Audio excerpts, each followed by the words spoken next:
நாளிலே கூட்டம் கூட்டமாய் வந்து சேர்கிறார் பாரடா. வாழும் நாளிலே கூட்டம் கூட்டமாய் வந்து சேர்கிறார் பாரடா. கை வறண்ட வீட்டிலே உடைந்த பானையை மதித்து வந்தவர் யாரடா, மதித்து வந்தவர் யாரடா.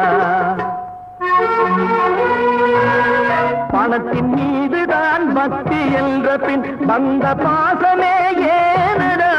பதைக்கும் நெஞ்சினை அணைக்கும் யாவரும் அண்ணன் தம்பிகள் தானடா, அண்ணன் தம்பிகள் தானடா. அண்ணன் என்னடா தம்பி என்னடா அவசரமான உலகத்திலே ஆசை கொள்வதில் அர்த்தம் என்னடா காசில்லாதவன் குடும்பத்திலே.